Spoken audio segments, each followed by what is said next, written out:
Alright everyone, this video is being sponsored by my metal cards at Etsy.com, so which is pretty cool. So they are a startup company, a new company based in Malaysia. So they are a company that sells like a lot of metallic tokens and metallic cards. So for now they're doing Vanguard, but in the near future they will do Flesh and Blood and also MTG in the near future. So do check them out. I highly recommend you guys to support this shop as much as possible. So yeah, what they have, as the name suggests, My Metal Cards, is basically they sell cards that are metallic. So in this case, they sell energy counters, which I do have one sample over here, which is mine personally. With like Chrono Jets, black and white. So there's energy counters from 0 to 10. There's also nation ones as well. So this is a Brunt Gate, and they are all UV laser printed. They are very metallic, as the name suggests. So very heavy. I would say not heavy, like it's like pretty sharp, but it's like very cool as well. So you can do them. You can use them as like collection purposes. You can use them for deck dividers, etc. And just to keep note that these energy counters are not, officially sanctioned by Bushiroad. So these are, not sanctioned to be used in official events. So these are because they're all custom made. However, you can, use it to bling your decks out. You want to show off, you want to be fancy. So yes, that's it. There's also plenty of other variations of options as well. So like my OT, which comes in like gold, silver, and bronze as well, respectively. So which is kind of nice. They have different choices and variations that you can choose from. There's also like acrylic transparent ones actually. So there's divine skill markers in black and gold. You can get the energy markers or energy counters in like different nations, as well as nation cards as well, which is a lot of variations and colors to choose from, which is pretty nice. I'll put in the link in the description down below. And for a limited time, if you use the promo code ENOCHSAYS, that is ENOCHSAYS, ENOCHSAYS, ENOCHSAYS, you get $2 off of your first purchase in one of these babies over here. So if you are in Malaysia, you don't have to worry about getting them here. So like technically, if you're in Malaysia, it's very convenient. But not to mention that if you're from overseas and you don't want to miss out, and this really caught your eye, very fancy stuff, they also do overseas shipping as well. So which is kind of cool. So that is my metal cards at Etsy.com. So there's plenty of variations for you to pick from, and also get them, support them, and that's about it. I'll see you in the next video. So that's about it. Hello everyone, it's Professor Enoch 095 back with the second deck profile of the month. So we're on a roll right here. I don't usually do a lot of deck profiles, but this time around we have like a lot of new stuff coming up. So which is kind of nice, so we can probably just go through some of the things that I have actually like cooked for so far. And so for today, for Chef Enoch's cooking, this is the best list that I have cooked so far. Subject to change, so you can put your comments down below on like what's your opinion on your build, on my build, and you can probably give some insights or comments about what will you change. So yeah, feel free to comment down in the comment section down below. And yeah, I mean, this is probably the best I can cook so far. I think depending on circumstances and situations, you can change like whatever things that matchups you might want to play differently, but that's okay. Anyways, without further ado, we'll get straight into the deck profile. But before that, if you want to if you like this video, if you feel benefited from this video, please do hit like and subscribe. And stay tuned for more contents to come in the future. And don't forget to check out my metal cards at Etsy.com, link in the description down below to get, and also have a promo code for $2 off for your first metal cards and metal energy counters or whatever you need from the shop. So that's about it. Anyways, we get straight into the deck profile. Okay, now here's the thing about Direful Dolls, and this is a major consensus from like most of the player base. Most content creators have talked about it. Most of your friends around you who play this deck might talk about it. This is the most defensive deck in D so far in this meta, and being the most defensive deck in D comes at a very weird trade-offs. So we're talking about like Direful Dolls, right? So Direful Dolls, the best thing about Direful Dolls is that it's not a very and I would say like it's a very fun deck to play, and it's very defensive, like I said earlier. It doesn't really lack multi-attack options because you have like one of the great tools that can actually help you multi-attack. Resource management is not like it's kind of like not very bad because like you can keep on like cycling cards through your buying zone, in your drop zone, and from your soul, etc. Right? So there's a lot of like interaction in play, like how you want to shove whatever you want to shove in your soul, whatever you want to call it out to guard.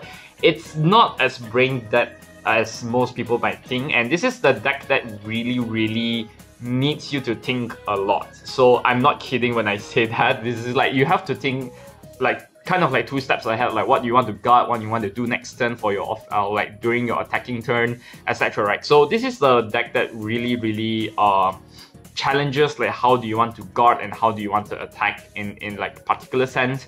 But also being with that comes with some of the, I would say, the negatives of this deck, because like this deck kind of lacks like a huge amount of offense, even though it's a multi-attack deck, right? So you can only swing for like as best as like magic numbers with like 28, 30, 43, and that's about it. But other than that, you can't really outscale the powers and the defense, like power and defense in comparison to strike decks, which this deck is absolutely very bad against. It works very, it has a hard time fighting against strike decks such as Shiranui, Luat, Chronojet, etc. because you really can't upscale them, and the more they scale their power, the more harder it is for you to guard, right? So it kind of do be like that.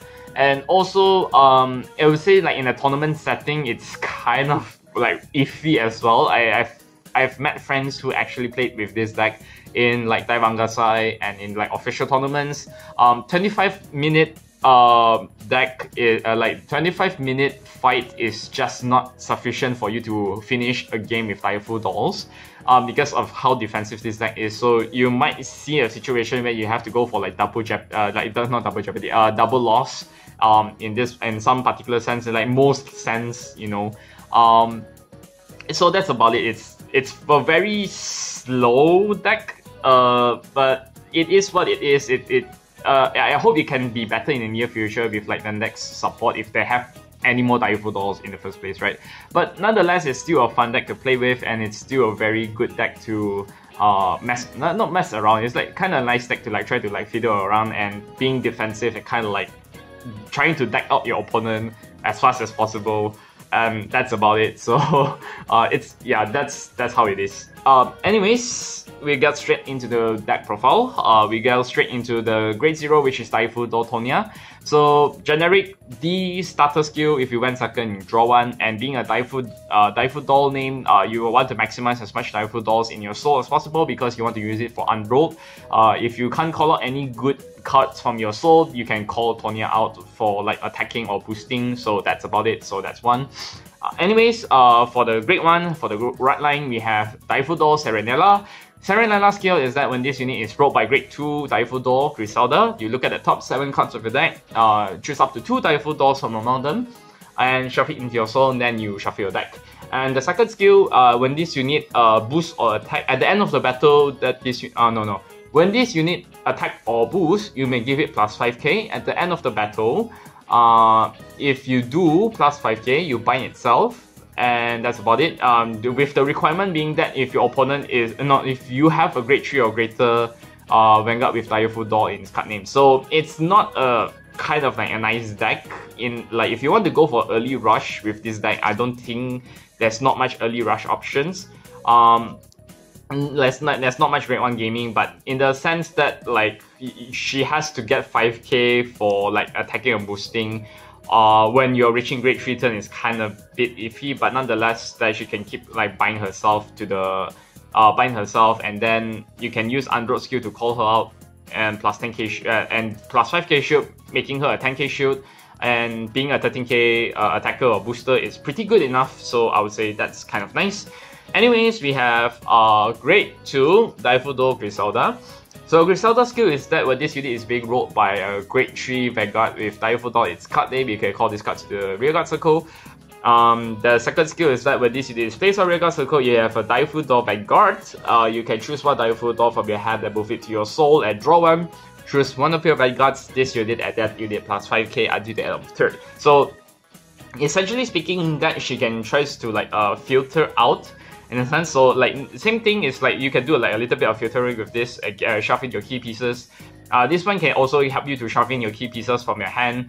It could be the grade 2, it could be the grade 3, or it could be the grade 1.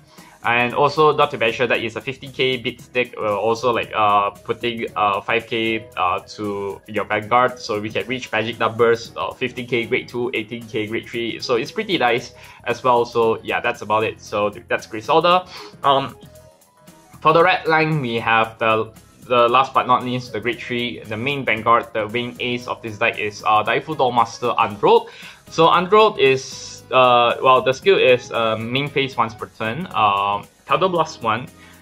You choose up to the same number of Direful Doll, worker right with Direful Doll in its card name, and call it to the rearguard circle at the same number of as your opponent's grade. And if you call 3 or more during this turn, this unit gets drive +1. Second skill, when this unit is being attacked, you choose one Direful Doll, Vocaloid with a Direful Doll in his card name, call it to the Guardian Circle, and plus 5k shield until the end of the battle. Now this is where the whole defensive mechanic comes in, because this is where the whole defense mechanic, you can just call the Direful Doll from your bind zone, call it, and plus 5k shield. So if you call a Direful Doll trigger, it's gonna be like a 20k shield, so which is making it a 33k, so which is kind of nice. Very defensive. The first skill is pretty good in the sense that like a +1 drive is a good trade-off for like being a very defensive deck. Not to mention that if you're fighting like very funny decks, like such as like Grade 4 decks, Drudgewold, Magnolia Elder, or like Griffogilla, you can call like up to 4, you can call up to 10, you know, etc. So if you call, as long as you call up to 3 cards, you can get 1 drive. So which is where, you know, the whole offensive mechanic kicks in, which gets 1 drive is like pretty cool enough. So yeah, I think that's about what he does.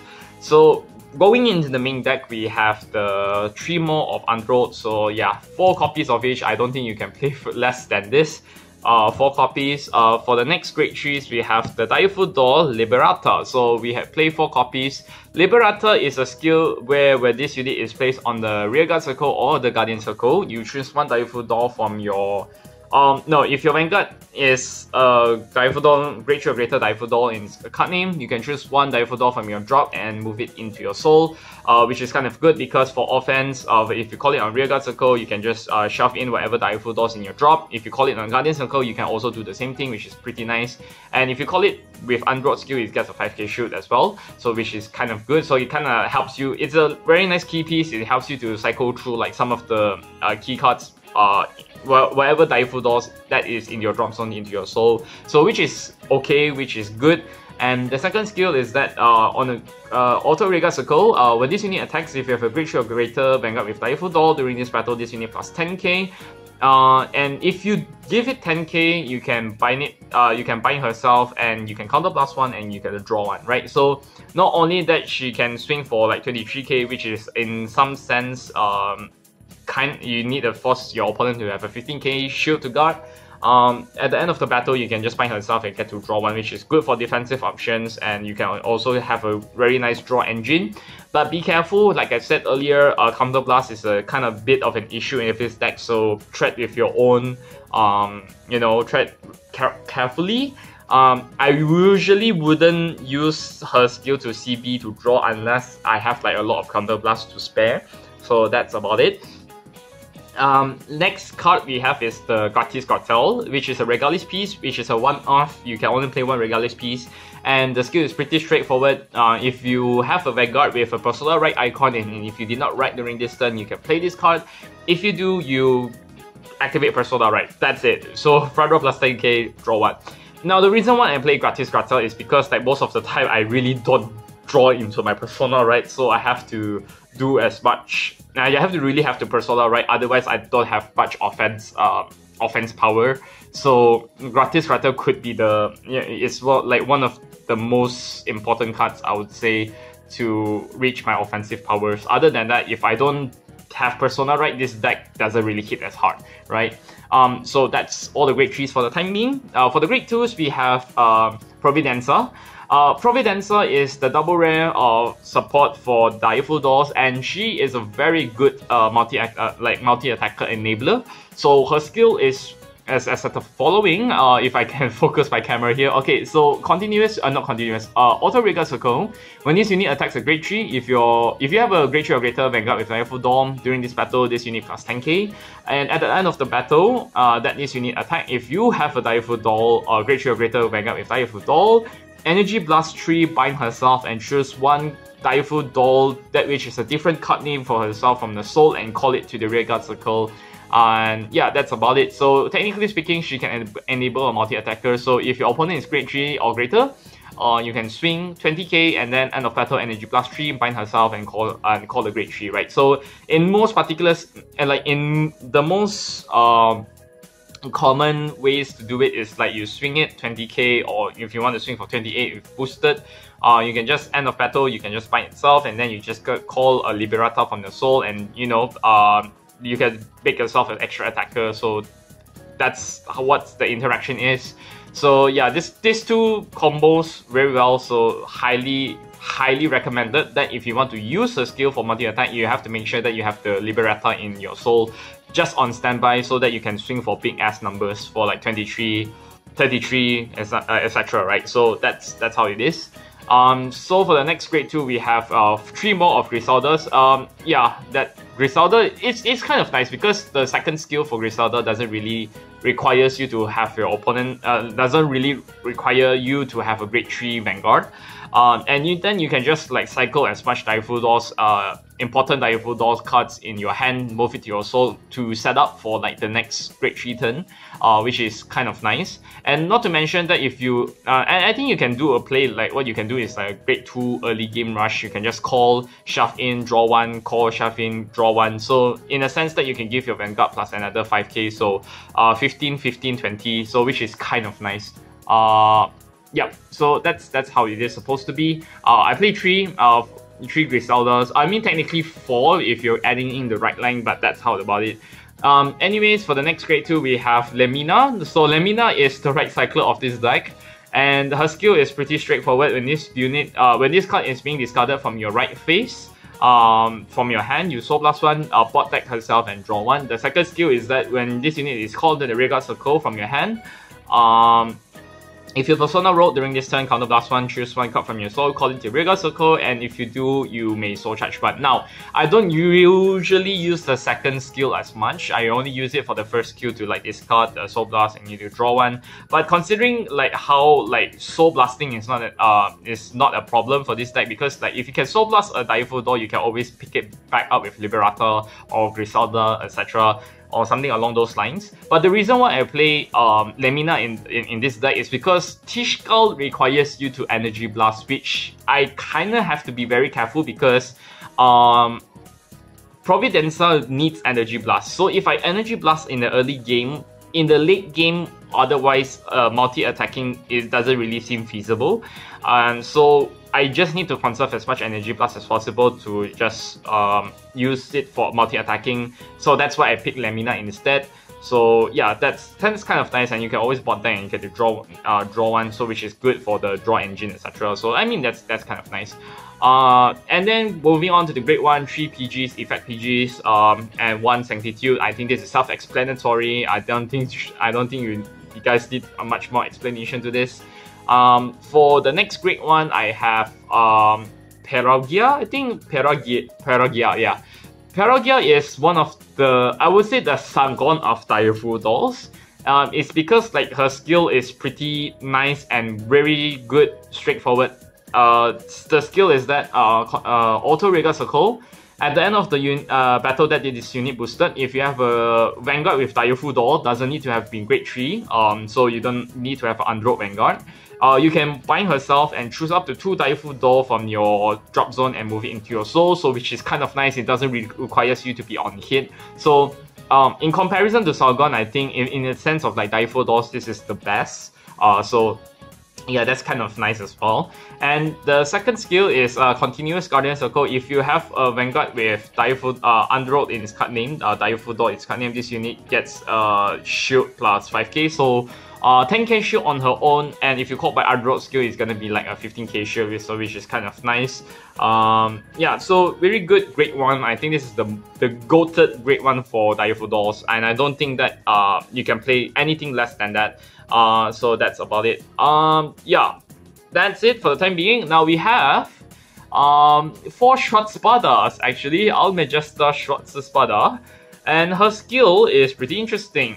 We are not going through the first skill because the first skill was meant for the Almejesta rideline, for Unica rideline. But the skill is focused on the second. No, the skill is focused more on the second one, which is like if your opponent is grade 3 or greater, main phase once per turn, you can bind 1 trigger from your soul and this unit plus 10k until the end of this turn, right? So not only she's an 18k booster or attacker, she can also help you to bind like Direful Doll triggers in your soul as well.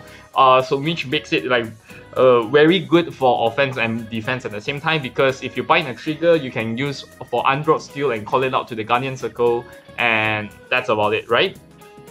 To get your like 20k shield, so which is pretty nice. I play 4 copies because sometimes you don't draw into it, or it ends up in the damage zone, so I prefer if I play 4. And not to mention, it's such a good card to play in this deck because of how much Direful Dolls you can shove in your soul, and it will be a waste for you not to bind triggers with Almejesta short spada. So that's how it is supposed to be. Now the next grade 1 I'm playing is only 2 Sargons. Yes, I know Paragear is a better option, but Sargon is still a better option regardless. Still a good, not a better one, still a good option regardless, because if you don't draw into Paragear early game, you can always use Sargon as a backup to like on hit and shove 2 cards from your drop zone into your soul, so which is nice. And if you manage to call it out in the early game in the back row center rearguard boost with 18k, you can always hit the Direful Doll. You can always hit and let the Direful Dolls in your drop zone to shove it into your soul, so which is pretty nice. And also 2 cats, I would say. Now here's my justification for why I want to play 2 cats. I mean, you probably have enough. I mean, you know. Soul is not a problem. I think like when you keep on persona riding and when you have like enough of all of those rearguards that can actually like multi-attack or in your soul, these cards in your right line doesn't really mean much in the late game. So for guarding wise, it's still a 20k shield, which is nice, but counter charging is still a problem for this deck. So I will play 2. 2 is better in a sense that you can call it out and then you can counter charge it, and then, you know, for replenish whatever counter blast that you have. So I think 2 is okay. And that's about it, right? So that's all the great ones. Okay, now for the triggers aside, 1 red OT. 1 red OT is because, like, again, I need to make up for as much offense as possible. So red OT is still the best because you can choose a standing rearguard and then you can swing it for 100 million twice. Other than that, if you didn't check it, you can, if you didn't like have a standing rearguard, you can always draw 1, choose 1 card from your hand, call it, and plus 100 million and just swing. So which is nice. I would say like red OT is still okay. I'm not saying that blue OT is bad. I just think that like for multi-attacking, etc., I prefer if red OT would still be there just for the offense, as you know. And picking up another card from the drop zone for defense purposes is still doesn't really do much, even though it's like 100 million plus 1 crit. I would still like red OT would still be better. Don't play Dark States OT, it's bad. I tried. It doesn't work. Don't play Dark States OT. I tried. Anyways, Direful Doll for triggers, Direful Doll, Bethany. Direful Doll is card name, can't go wrong. You can always bind with Short Spada. You can call it up with Androld. It's gonna be a 20k shield, so which is kind of nice. 4 more crits. I played 8 crits, 3 draws, 3 fronts. The reason why I play fronts is because not only it's for offense purposes, but also it's good for 20k shoot, so that's about it. Not to mention, this is not a Direful Doll, okay?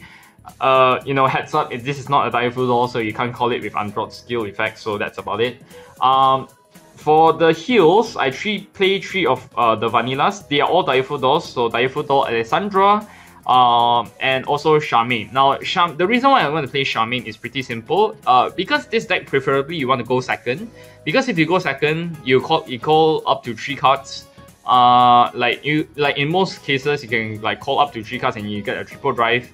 So if you're fighting against like decks that are like higher, like 1 grade higher than you, such as like the grade 4 decks, or like if you went second, this is a 10k shoot, so which is pretty plus 10k shoot, so it's a 20k shoot regardless. So I think it's pretty nice as well. And if you're fighting strike decks, I think it's better also because this is essentially also a 25k shoot in general. So that's how this deck is supposed to operate as such. Now, I've also seen a lot of people like cooking that you can actually put in some of the counter charges, such as like the Bruce counter charger from, I don't remember which set, I think it's from set 3, where you can like discard one, it's an order card where you can discard 1 card from your hand and you can counter charge 1. It doesn't really name lock to Final Rush mechanics, so I think it's pretty nice. Also, I've seen other people like trying to cook, what's that, Tishkal. I think Tishkal is still okay, but of course you have to control your energy blast at times. What else? Falcate is also a much more an alternative. There's to some say Sargon, but I would say like Falcate doesn't really do much late game. Falcate, I've tested with Falcate and I don't really particularly find Falcate really useful after post turn 4 or turn 5 or whatsoever, because by then you have like almost all of the Direful Dolls with different grades already in your soul, so I don't see a reason why you should do it. If you can try to cycle almost all of the Direful Dolls into your soul, then that's okay. Other than that, I mean, there's plenty of alternatives, but this would be like the best things that I can cook so far.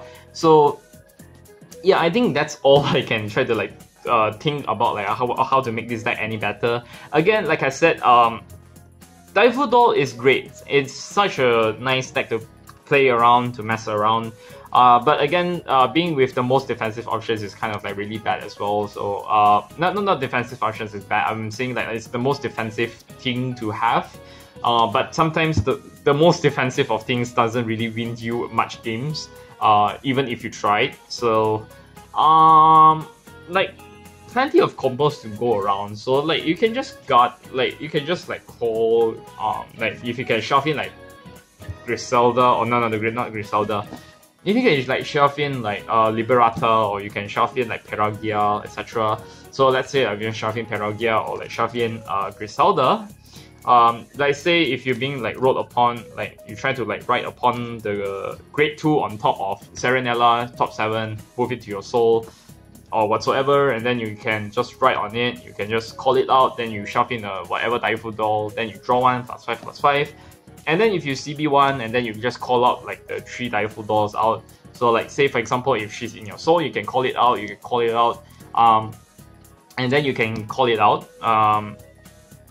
For the time being, I'm just simulating on like what you can do. But to be fair, okay, now to be fair, this deck really, like I said, it really helps you to think a lot. So wherever you use to guard, it kind of also affects like your choices and your, you know, and your flow of the game like next turn. So let's say once I'm done with this, I can call this out, Providenza. Then like suppose if your opponent is grade 3, then you can triple drive. You can swing for 28, and if you don't have much Direful Dolls in your soul for the time being, like you can always like use this Pelagia to just bind itself, and then bind itself, then choose 2 Direful Dolls for your drop zone, move it to your soul, then you energy blast, then you call like say Liberata from the soul, then Liberata skill proc 1 Direful Doll for your drop zone, move it to your soul, and then you can swing 1 more time, then you can like energy blast, then call it out. So just simulating, call it out, and do it again, and then like Androld attacks, triple drive, then swing, bind, then swing, then bind, Then defensive options, like defensive wise, if you want to start defending, you can call it out. You probably, if let's say for example, right, if Probably Dancer is in your bind zone, I think it's, and if you also have Liberator in your bind zone, I think the best thing that you can do is just you guard with Probably Dancer first, 23k, then you guard with anything. Then the next thing that you can do is that you can just always call out a grade 3 Liberator and plus a 5k shield. And the thing is that you don't really have to guard successfully if your power is like way too big for you to guard. You can always try to like guard with whatever random cards in the, like from your bind zone, especially Liberator, because you as much as possible, as much often as possible, if Liberator is in your bind zone, call it out to guard as early as possible. Even if the power is too high, take 1 damage and then just move it to your drop zone and try to filter much Direful Dolls from your drop zone to your soul as much as possible, because it helps to set up a lot of things. So that's what I can do. I mean, just a opinion, just my opinion, but that's how it is. Yeah, that's how the flow goes, like, actually, in a sense. It's not a very difficult, and I would say probably for most people, if you don't know how to control this deck, it's gonna be difficult. But if you figure out what you can do, and depending on your matchup, you'll find out that this deck is not as hard to control, and it really needs practice. And I have to also say that this deck is also kind of like piece reliant at times. So if you're lucky to get your key pieces on time, you get it. If you don't, then well, you know, too bad. You have to wait for next turn. But other than that, I think this is the best that I can offer to you guys. If you have like any other questions or any other suggestions, or maybe like putting it down in the comment section down below to like how do you want to make your deck any better, do hit like and subscribe. Do put it out in the comment section down below. And yeah, tell me what you guys cook, and maybe we can try to make this deck way better. And hopefully, maybe there will be more support for Direful Doll in the future sets to come. So that's about it. With this, I will end my deck profile. This has been Professor Eno 095 signing out. See you next.